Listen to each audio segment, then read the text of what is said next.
menunggu.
Oke, karena di sini sudah 15:30, maka kita mulai untuk tadarus sosial politik pada hari ini. Sebelumnya, Assalamualaikum warahmatullahi wabarakatuh. Waalaikumsalam warahmatullahi wabarakatuh. Waalaikumsalam warahmatullahi wabarakatuh. Waalaikumsalam warahmatullahi wabarakatuh. Alhamdulillahirabbil alamin wassalatu wassalamu ala asrofil anbiya'i wal mursalin sayyidina wa maulana Muhammadin wa ala alihi washabihi ajma'in, amma ba'du. Yang terhormat Ketua Rayon Ilmu Sosial dan Ilmu Politik yang kami hormati, pemateri Bapak Dr. Abdur Rozaki MSI, yang kami hormati seluruh sahabat-sahabat pengurus Rayon Ilmu Sosial dan Ilmu Politik dan seluruh kader Ilmu Sosial dan Ilmu Politik 2020. Pertama-tama marilah kita panjatkan puja dan puji syukur kita kepada Allah Subhanahu wa taala, karena berkat rahmat dan hidayahnya kita bisa melaksanakan kegiatan ini meskipun kita melaksanakan kegiatan ini dengan online. Lantunan Allahumma sholli ala sayyidina Muhammad. Salawat serta salam juga tak lupa tetap tercurahkan kepada baginda Nabiullah Muhammad sallallahu alaihi wasallam, karena berkat taufik dan hidayahnya kita masih berjumpa di kali ini. Langsung saja di tadarus sosial politik kali ini, yaitu bertemakan tentang politik kekerabatan. Kenapa? Apa yang melatar belakangi? Kepada yang terhormat Bapak Dr. Abdur Rozaki selaku Wakil Rektor Bidang Kemahasiswaan dan Kerjasama UIN UIN Sunan Kalijaga, dipersilahkan. Ya, terima kasih. Bisa nggak saya jadi host ya, biar sedikit ada 2 PPT yang saya kira bisa ditampilkan, sehingga nanti enak untuk masuk ke poin kita gitu ya. Ya, kalau bisa saya jadiin host ya.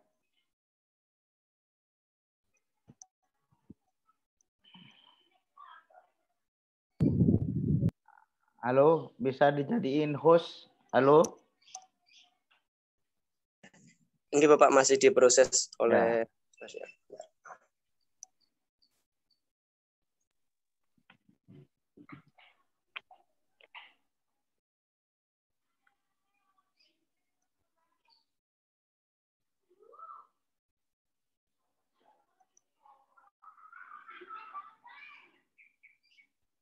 Ya, jadi sebelum saya masuk menjelaskan ke politik kekerabatan atau political kinship, saya ingin memberikan peta saja dulu gitu ya.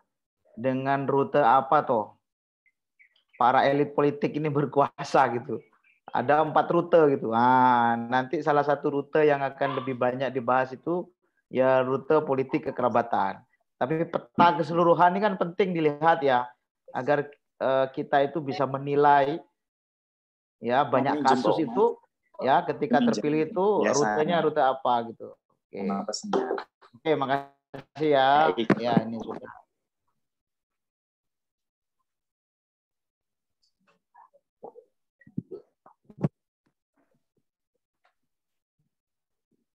Nah, ini masuk ya. Sudah Bapak, sudah masuk. Oke.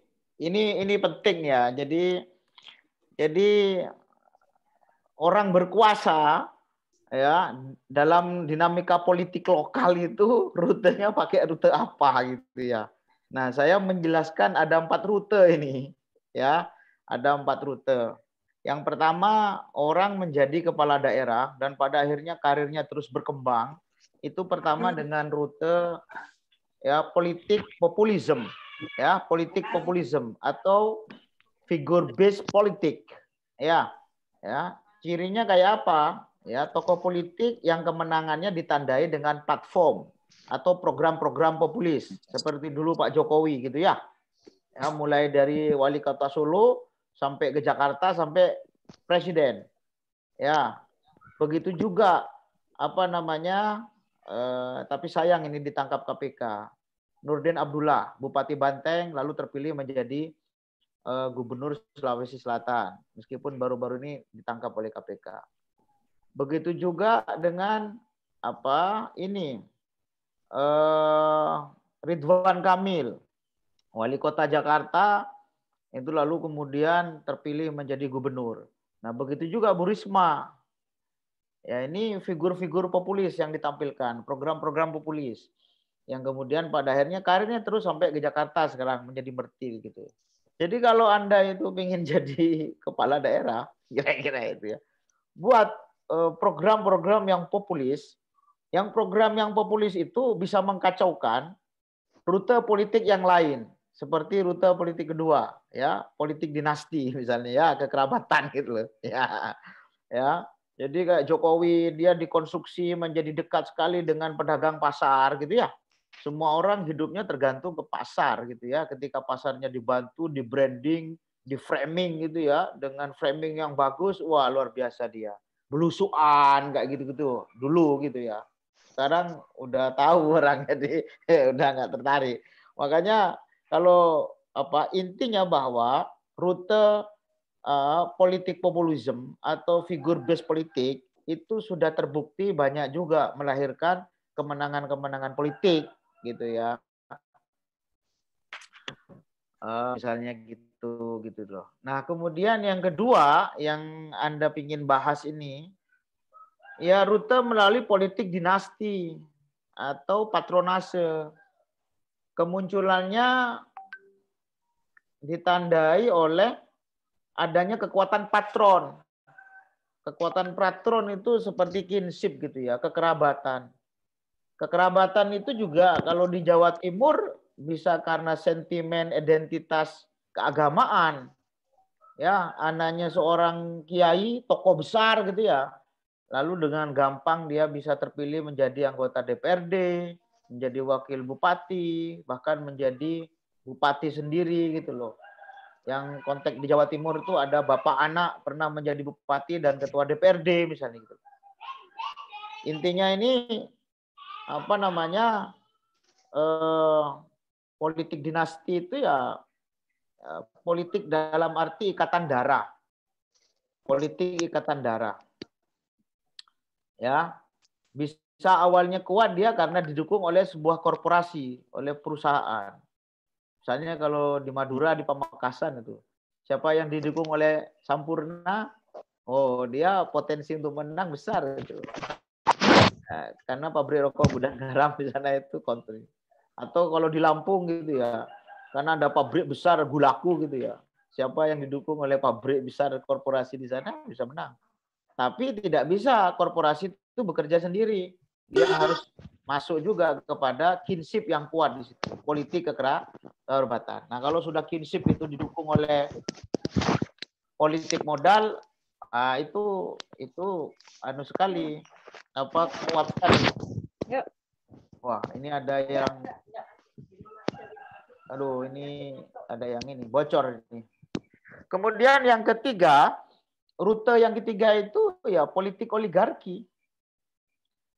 Suatu komunitas politik tertentu ya dalam membentuk elit, ada aktor dominan dalam menentukan kuasa dan kontrol politik. Ya, kemunculannya bisa karena melalui penaklukan. Bisa karena basisnya itu kelompok kekerasan. Sehingga dapat mengakumulasi kekayaan dan kekayaan itu dapat menaklukkan lawan-lawan politiknya gitu ya.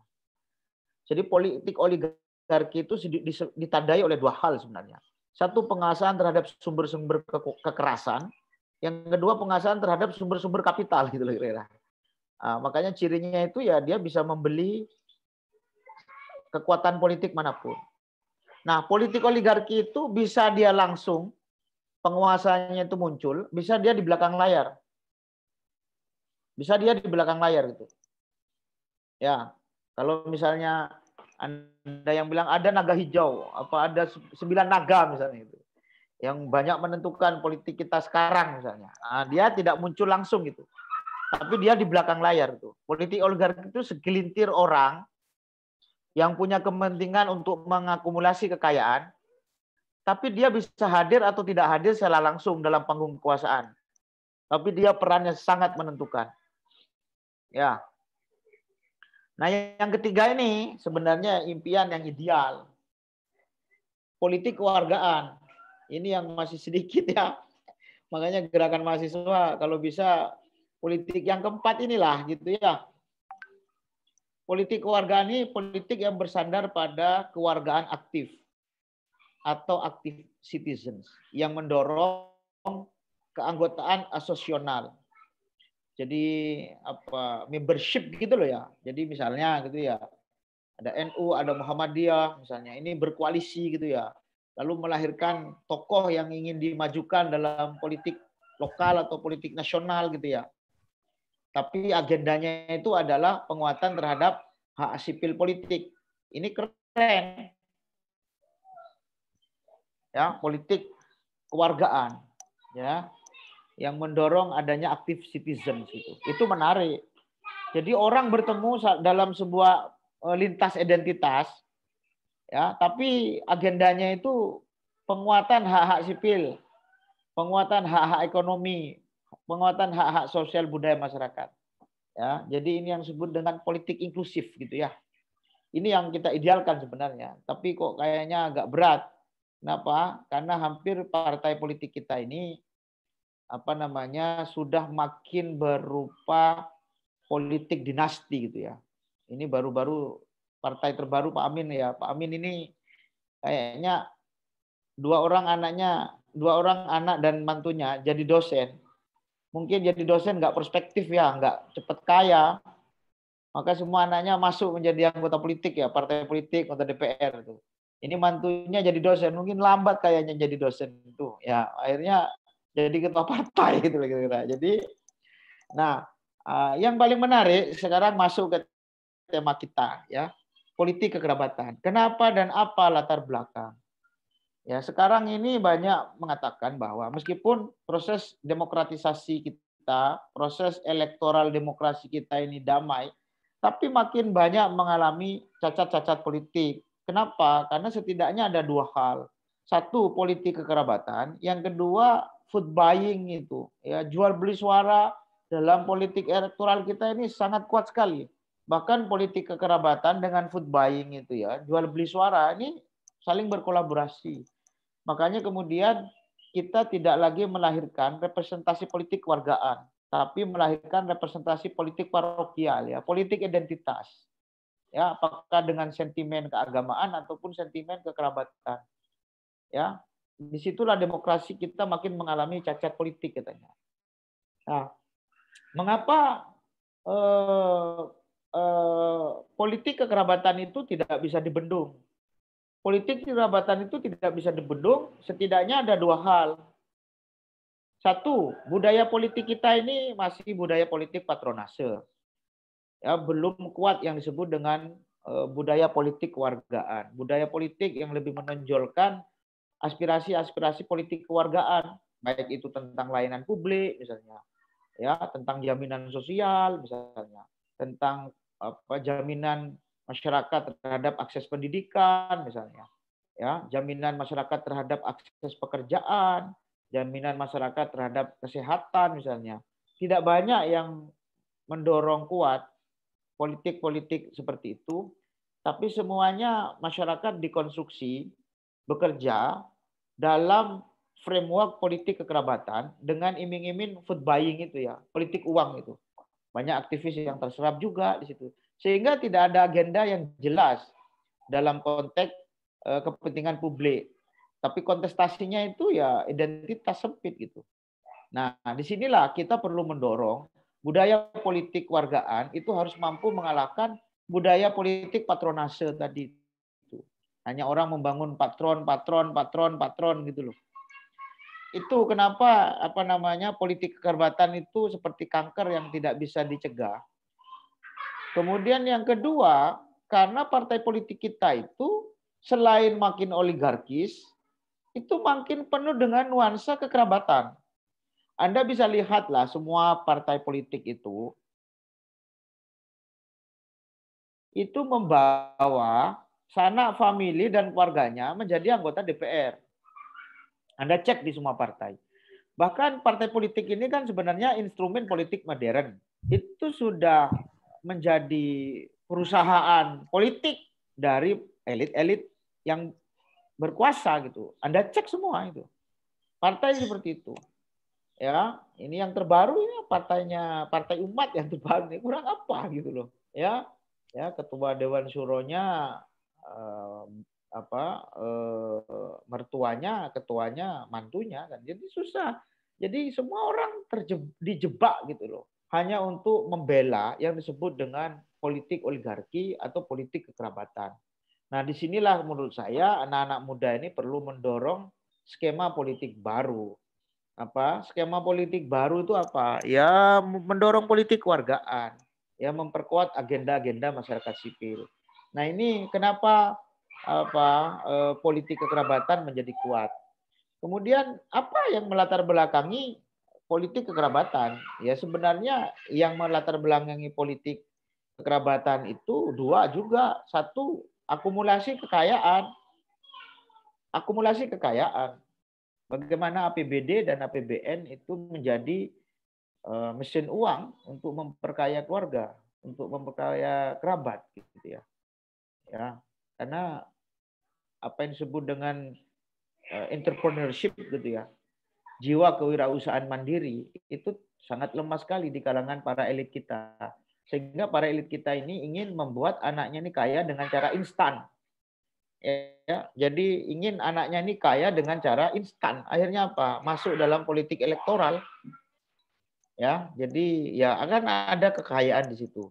Yang kedua, kenapa latar belakang politik kekerabatan? Karena itu ingin membangun ketokohan secara instan dengan cara menempel ya kepada bapaknya, kepada suaminya misalnya. Ya, jadi membangun ketokohan secara instan gitu. Membangun ketokohan secara instan gitu. Ya. Jadi kenapa latar belakangnya itu? Jadi dua ini kan susah ini kan. Jadi harus dibendung dengan kekuatan masyarakat sipil, ya. Karena menjanjikan kekayaan, mengakumulasi kekayaan, ya orang kalau sudah terpilih kan itu kebanyakan. Kemudian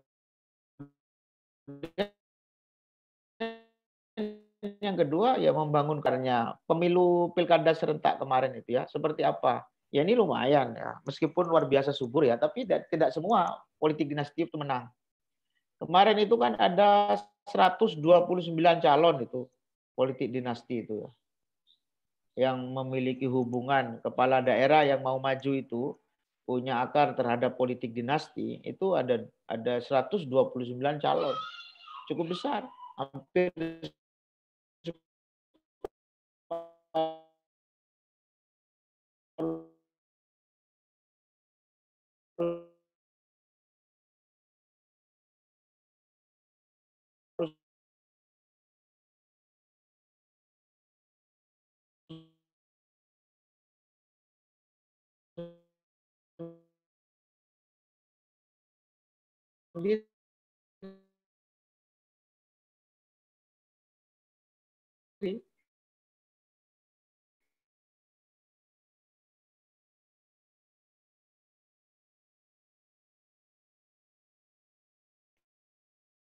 Bapaknya, ketua DPRD-nya itu pamannya, nanti dia terus membawa sampai kerabatnya itu menjadi kepala desa.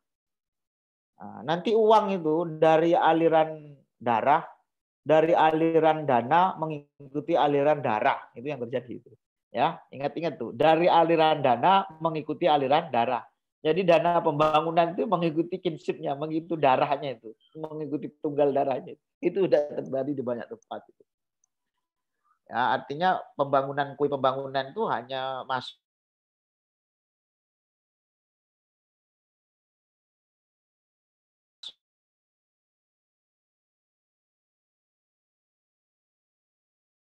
ke kantong-kantong jabatan.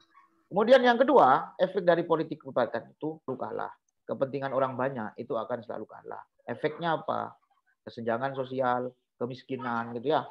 Ya, itu semakin tinggi. Layanan publik semakin tidak terurus. Itu sudah pasti. Kemudian yang ketiga, efeknya itu bisa menciptakan perpecahan juga di kalangan masyarakat sipil. Kenapa? Karena biasanya politik dinasti itu strateginya dua. Satu kadang menggunakan politik uang, yang kedua kadang menggunakan politik kekerasan. Yang kalau masyarakat sipilnya nggak kuat, itu kadang mengalami fragmentasi, gitu ya. Nah, disitulah gimana cara penawarnya. Cara penawarnya itu ya menurut saya ya mendorong politik kewargaan, aktif citizen, membentuk organisasi lintas identitas yang lalu memperjuangkan agenda kepentingan orang banyak. Tanpa itu, maka demokrasi elektoral kita itu sebenarnya dibajak oleh politik dinasti atau oleh politik oligarki gitu. Ya, saya kira itu sebagai pengantar diskusi kita sore hari ini. Terima kasih. Oke, terima kasih Bapak atas penyampaian materi yang sangat menarik tadi. Di sini kita agar diskusinya berjalan dengan menarik, maka kita di sini membuka 2 pertanyaan di sesi pertama. Monggo yang ingin bertanya untuk sahabat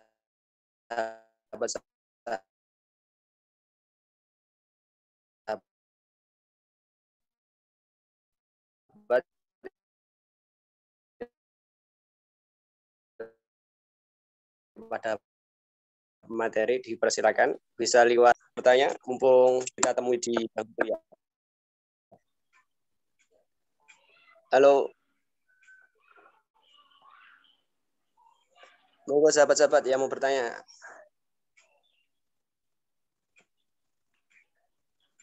Dari kader angkatan 20 mungkin ada yang mau bertanya. Oh, ini ada yang bertanya lewat forum chat, menyatakan pendapat.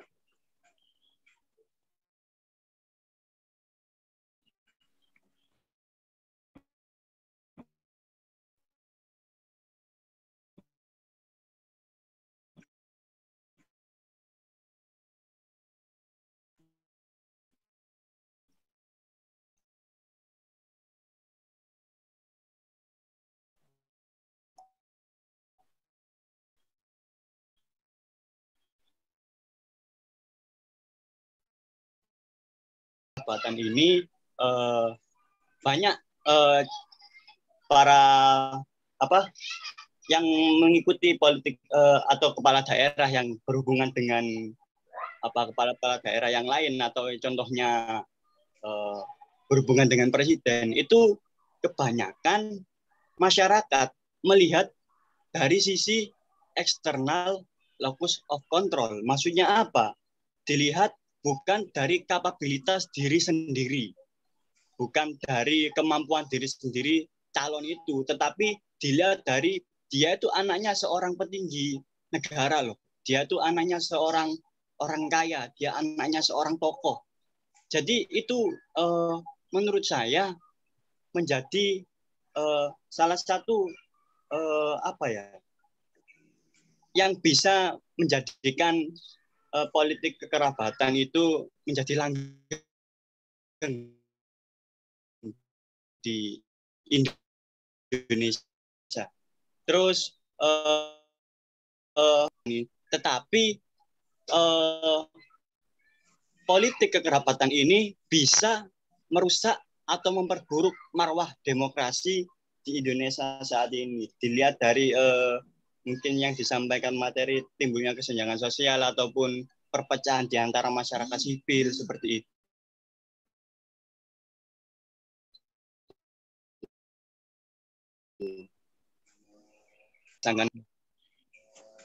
Oke, terima kasih Mas atas pendapatnya. Tadi kekerabatan ya, seperti itu. Ya, itu bagus. Itu sebenarnya memperjelas apa yang saya sampaikan. Kalau locus external of control tadi itu ya sederhana aja. Itu anaknya Jokowi, mantunya Jokowi, kira-kira. Itu Pak. Itu. Jadi misalnya gitu-gitu ya, politik ya, nggak punya track record gitu-gitu loh, ya, nggak punya jam terbang yang tinggi gitu loh. Tiba-tiba karena bapaknya presiden, terus kemudian ini punya mantu presiden gitu loh. Yang disebut tadi itu locus external of control politik itu terjadi gitu loh, dan menang.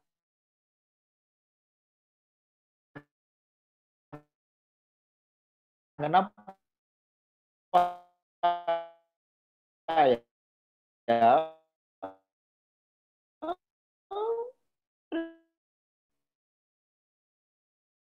presiden punya resources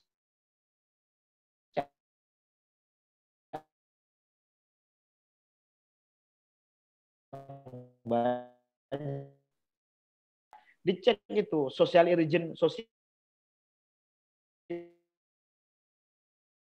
origin politik gitu ya, dari bawah atau berangkat dari atas ataukah berangkat dari samping gitu. Ya, dari samping itu, yang berangkat dari samping itu dia nggak perlu sampai merintis ketika awal jadi kepala desa, nggak perlu merintis dia itu jadi DPRD gitu loh. Nggak perlu, dia butuh dukungan dari nasional, partai politik, dari politik nasional seperti Pak Jokowi misalnya, enggak. Tapi ya keluarga orang ini sudah ngerti kuat. Lah kalau didorong ini jadi gitu loh. Seperti apa? Punya pesantren, santrinya banyak misalnya gitu loh, ya kan? Atau kalau enggak punya santri yang banyak, ya anaknya yang besar gitu loh. Ya dia pengusaha kaya yang lalu dia jajak masuk politik gitu loh. Ya kan? Nah, ya akhirnya menang gitu loh. Jadi tadi itu ya, kalau di Sumatera itu karena dia itu menguasai kelompok-kelompok kekerasan gitu loh. Ya, jadi itu politik kekerabatan itu. Kenapa kita memilih anaknya si A, anaknya si B gitu loh. Itu ada 3 variabel yang paling kuat. Variabel pertama, kinship-nya dia ini kuat sekali, genealogi keagamaannya. Terah keagamaannya gitu loh. Ya. Yang kedua, genealogi si A ini kuat sekali terah konglomerasinya gitu loh. Ya, karena pemilu kita ini selalu mengandalkan food buying gitu loh. Kalau nggak mengandalkan food buying, orang itu memilih si A tadi itu karena hubungan guru murid gitu loh. Ya, sehingga kemudian dia merasa ada kepuasan batin kalau memilih si A. Karena itu sudah berkaitan dengan identitas. Gimana kamu ini gitu loh. Ada di Jawa Timur itu. Ashabul Kahfi aja anjing itu setia sama tuannya masuk surga katanya. Ya. Masa santri nggak milih kiainya katanya. Itu penelitian saya di Jawa Timur. Ya. Ada waktu itu kampanyenya luar biasa itu. Ya, membangun politik mau kalah sama anjing katanya. Anjing gimana? Oh, itu anjingnya Ashabul Kahfi katanya. Ya kan, saking setianya dia selamat katanya. Wow, itu ada proses ideologisasi melalui pendekatan apa? Ya tadi genealogi keagamaan. Nggak butuh uang kalau kayak gitu, karena harga diri gitu. Nah, yang pragmatis disebut dengan politik uang. Nah, yang ketiga, politik kekerasan karena ketakutan. Ini kalau ini nggak dipilih, ini karena punya jaringan terhadap kelompok kekerasan. Kok nggak dipilih, bahaya gitu kira-kira. Disitulah. Nah, variabel yang keempat tadi itu ya ada aktor yang memang dikontrol oleh eksternal politik dan dia memang berada dalam puncak kekuasaan, bisa dilawan itu. Gimana kau? Ya kan? Ya kan? Nggak bisa dilawan tuh. Ada kelompok kekerasan, nggak mungkin dilawan. Ada uang banyak melawan dia, nggak bisa juga. Ada aja anaknya Kiai maju juga, nggak bisa juga itu, misalnya gitu loh, ya kan? Makanya menang dua-duanya. Jadi disitulah menurut saya politik keagamaan kita. Tapi ya beresiko politik keagamaan itu, gitu loh. Karena 3 hal tadi itu. Satu, agenda politik sipil itu nggak ada. Ya, infrastruktur itu terancam tuh tidak terurus gitu nanti gitu-gitu loh ya. Agenda-agenda politik masalah sipil di bidang kesehatan, pendidikan, layanan publik lainnya itu menjadi berat, ya kan? Kemudian yang kedua tadi itu mesti konteksnya itu akumulasi kekayaan, ya mesti konteksnya akumulasi kekayaan.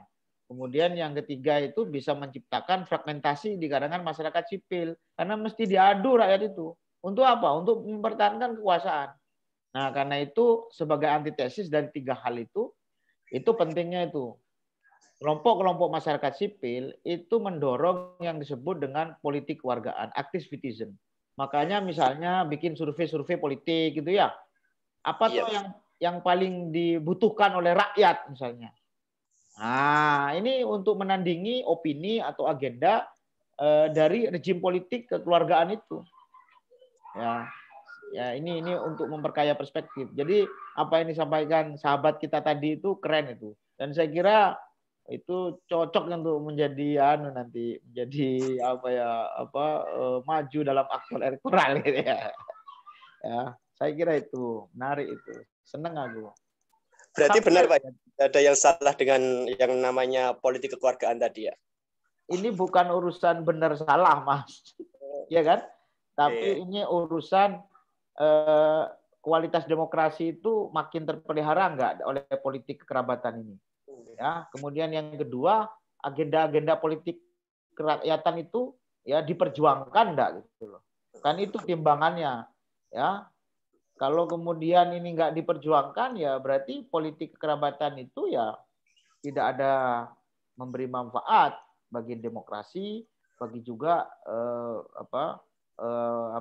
kualitas kesejahteraan masyarakat. Makanya dicek aja indeks pembangunan manusianya itu. Ya, di satu daerah itu kan ada indeks pembangunan manusianya itu yang diukur oleh 3 hal, pendidikan, pendapatan gitu loh, pekerjaan gitu loh. Ya, orang itu makin memperoleh akses pekerjaan enggak itu gitu. Ya, karena apa? Karena proyek APBD itu biasanya ya hanya pemainnya itu ya kerabatnya sendiri misalnya. Makanya solusinya penegakan hukum seperti KPK itu.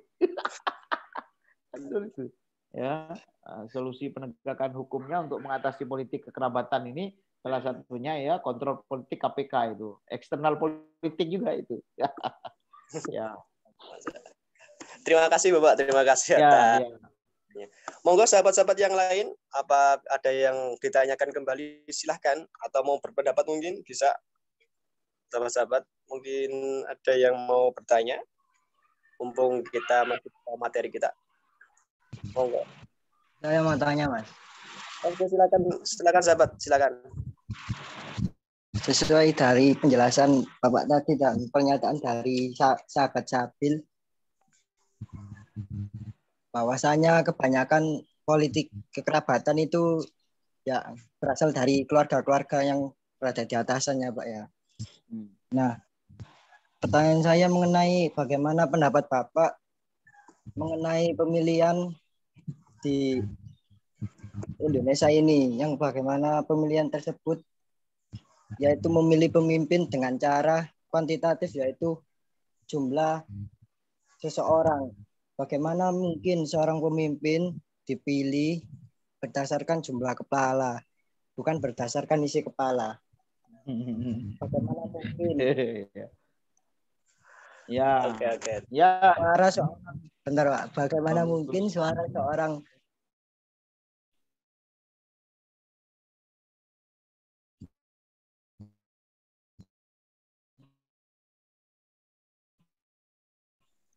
profesor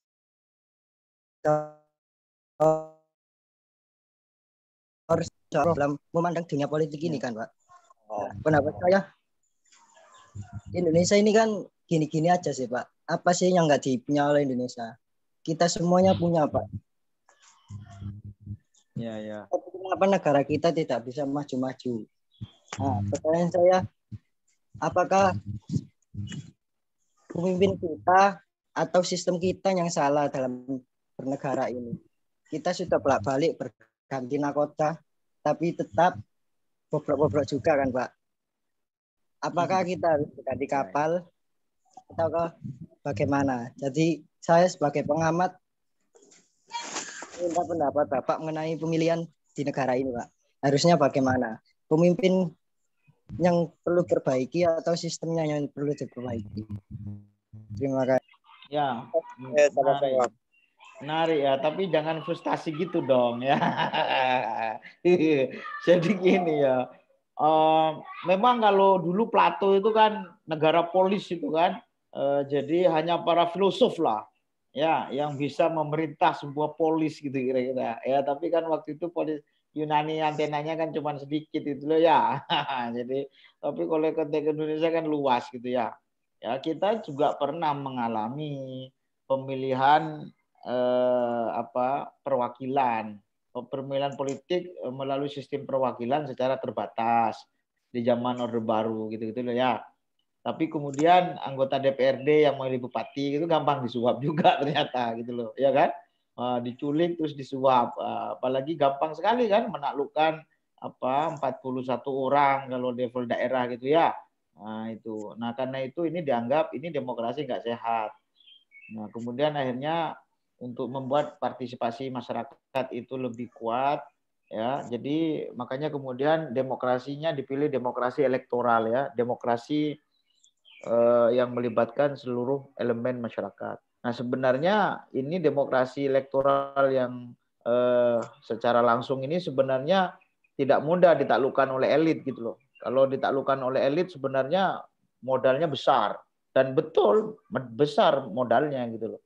Nah karena itu kalau menurut saya sistem ini masih relatif baik karena lebih memberikan oksigen bagi masyarakat, lebih memberikan akses terhadap masyarakat untuk berpartisipasi. Tinggal yang paling penting bagaimana budaya demokrasi di kalangan masyarakat itu bisa dididik menjadi lebih kuat. Artinya suaranya itu dibuat lebih bermakna dengan cara mendorong agenda politik yang lebih besar untuk kepentingan masyarakat, bukan dengan cara dibeli gitu kira-kira. Ya, ini proses ini panjang, nggak bisa nggak bisa berlangsung sesaat karena perlu ada yang disebut dengan pendidikan politik gitu loh. Kita nggak mungkin kembali lagi ke mana, ke sistem demokrasi perwakilan karena budaya politik uang itu juga ada.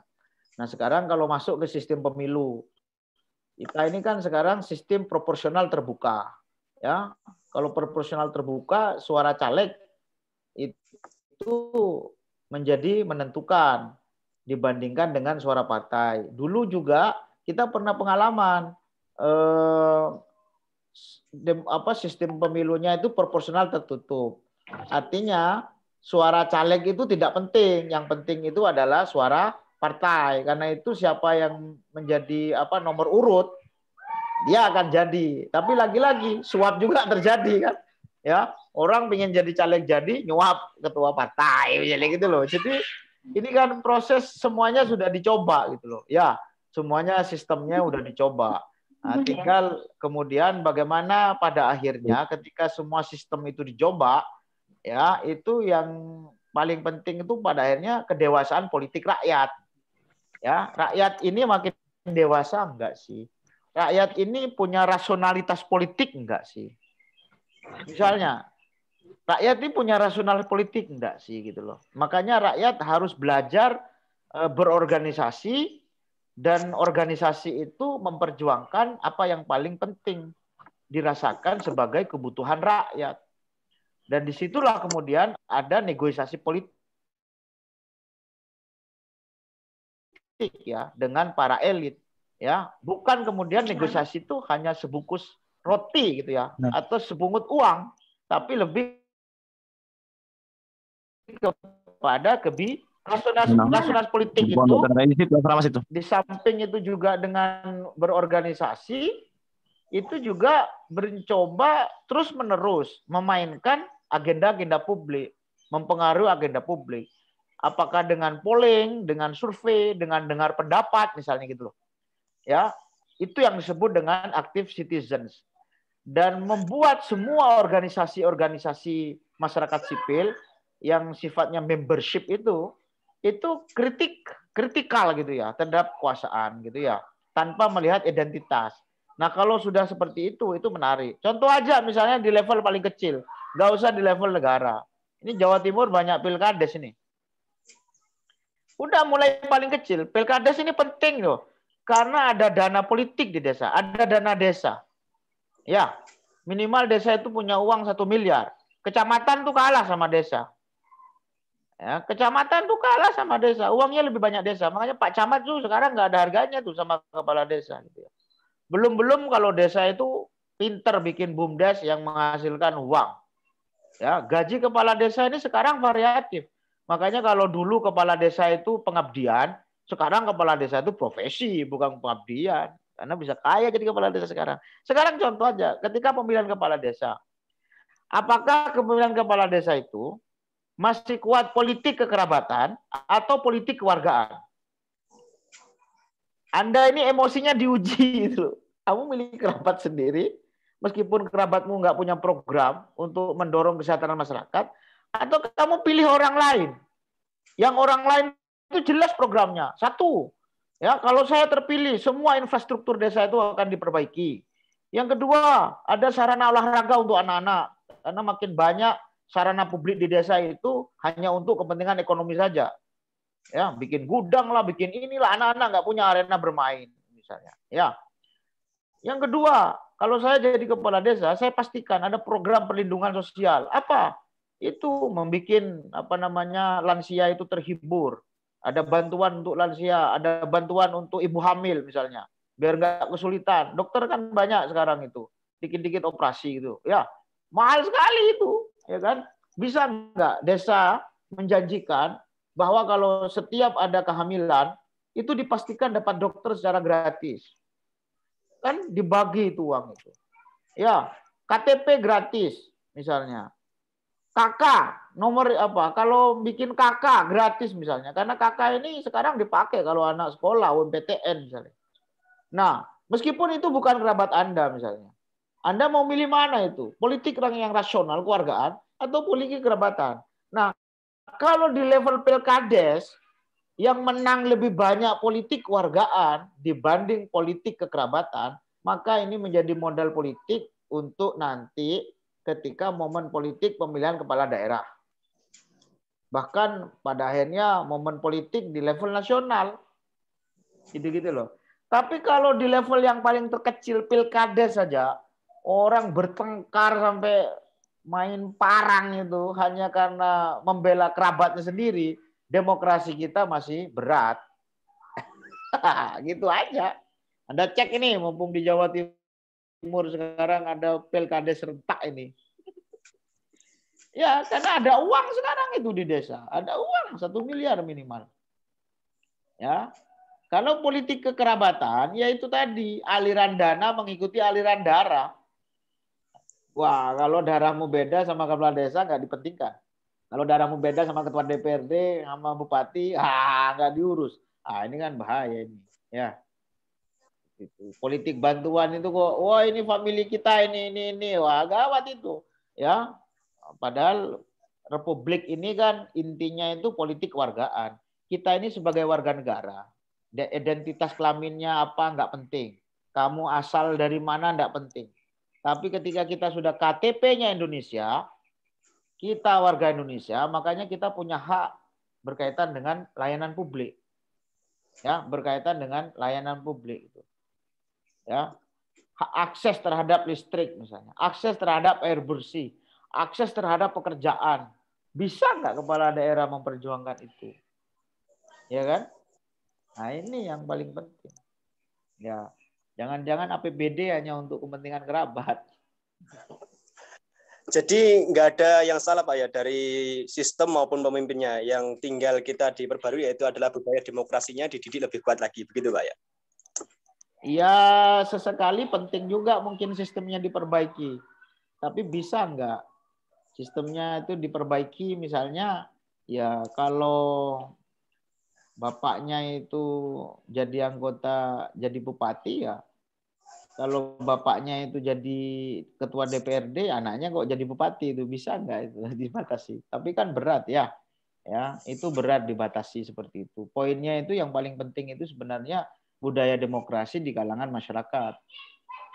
Nah, tapi ini menarik. Pernah suatu ketika sekitar berapa ya 6 tahun yang lalu di Sulawesi Selatan di Kabupaten Goa itu politik dinasti ini kalah sama bumbung kosong itu. Pernah juga itu. Ya, karena rakyat nggak suka ini sama dinasti ini gitu ya. Akhirnya kemudian bumbung kosong yang menang. Ini menarik.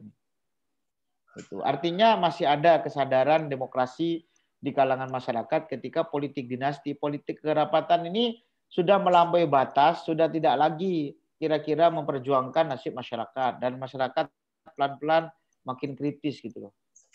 Ya. Begitu. Oke, terima kasih Pak. Terima kasih atas jawaban. Ya. Untuk jawaban dari Pak pemateri. Sudah ya. Ya. Masih ada 10 menit lagi ya. Saya mau siap-siap jemput anak ke pondok soalnya. Iya, Pak. Ini Bapak ada yang bertanya lagi lewat saya tapi dulu. Izin tanya, dengan politik kekerabatan atau dinasti ini, apakah bisa diartikan bahwa pemimpin-pemimpin saat ini sangat kurang dalam kemampuan memimpin dan menjaga anggotanya, sehingga para pemimpin tersebut lebih memilih untuk memasukkan keluarganya agar bisa diatur dan dikontrol? Gitu Pak, pertanyaannya. Coba diulangi, pertanyaannya panjang sekali. Gimana? Intinya begini Pak. Dengan politik kekerabatan atau dinasti, apakah bisa diartikan bahwa pemimpin-pemimpin saat ini sangat kurang dalam kemampuan memimpin dan menjaga anggotanya, sehingga para pemimpin tersebut lebih memilih untuk memasukkan keluarganya agar bisa diatur dan dikontrol, Pak? Enggak juga. Ini enggak dipisah itu. Ya, satu anggota keluarga dengan yang lain itu enggak bisa. Itu enggak ada kontrol. Tadi itu politik kekerabatan itu latar belakangnya itu dua hal. Satu, membangun ketokohan secara instan. Kalau bapaknya itu sudah jadi tokoh, maka anaknya juga ingin jadi tokoh. Istrinya juga ingin jadi tokoh. Kan seperti itu. Nah, itu dengan cara instan. Gitu ya. Kemudian yang kedua, kepentingan kedua, latar belakang kedua, ya untuk mengakumulasi kekayaan. Ya kan? Ya, sudah kaya makin kaya. Belum kaya akan kaya. Kan seperti itu. Ya, kenapa? Karena ketika dia berkuasa, dia punya kontrol penuh terhadap APBD, ya, atau APBN, kan seperti itu, ya. Jadi membangun prestis. Orang sekarang ini kan kaya kan tidak cukup kalau nggak berkuasa. Berkuasa kalau nggak kaya nggak cukup, kan gitu loh, ya kan? Nah, makanya kalau laki-laki tambah, ya, ada tahta, harta, wanita. Kalau mahasiswa pulsa mungkin ya. Sama itu. Ya gitu kan. Itu gitu. Poinnya kan di situ politik kekerabatan kan. Gitu. Oke. Terima kasih Bapak. Terima kasih atas jawabannya. Oke. Itu ya. Cukup ya. Oke. Terima kasih. Kapan-kapan nanti lanjut lagi ya. Oke Bapak. Terima kasih. Ya, bye-bye. Oke, terima kasih Bapak. Mungkin itu dari pemateri ya di sore hari. Mas Romel, Bapak ini hebat. Mas Romel udah mudik ya. Udah mudik ya. Di Surabaya, Kang. Surabaya ya. Iya, Kang. Ya, sip. Terima kasih Kang sudah nemani adik-adik ini. Ya. Oke ya, sehat-sehat semua ya. Ya, Kang. Besok lanjut lagi. Ya, saya pamit ya, minal aizin wal faizin ya, minal aizin wal faizin ya. Siap Kang. Ya. Mempergerakan. Oke, tadi pemateri yang sudah memaparkan materinya. Dari materi tersebut kita bisa ambil kesimpulan yaitu pendekatan di dalam memahami dinamika politik lokal itu ada 4. Yang pertama adalah politik populisme atau kemenangannya ditandai dengan program-program populis. Yang kedua yaitu politik dinasti, yaitu politik ikatan darah atau politik kekeluargaan. Yang ketiga yaitu politik oligarki, yang dimana basisnya kelompok atau kelompoknya itu ditandai dengan kapital atau kekerasan. Yang terakhir yaitu politik kewargaan yang bersandar pada active citizen. Dan untuk latar belakang politik kekeluargaan tadi ada 2, yaitu mengakumulasi kekayaan, yang kedua yaitu membangun ketokohan secara instan. Terima kasih, saya sebagai moderator di sini mohon maaf yang sebesar-besarnya apabila ada salah kata dari saya, dan tetap semangat, jaga kondisi, jaga kesehatan. Cukup sekian dari saya. Allahumma fiq ila aqwamit thoriq. Wassalamualaikum warahmatullahi wabarakatuh. Waalaikumsalam warahmatullahi wabarakatuh.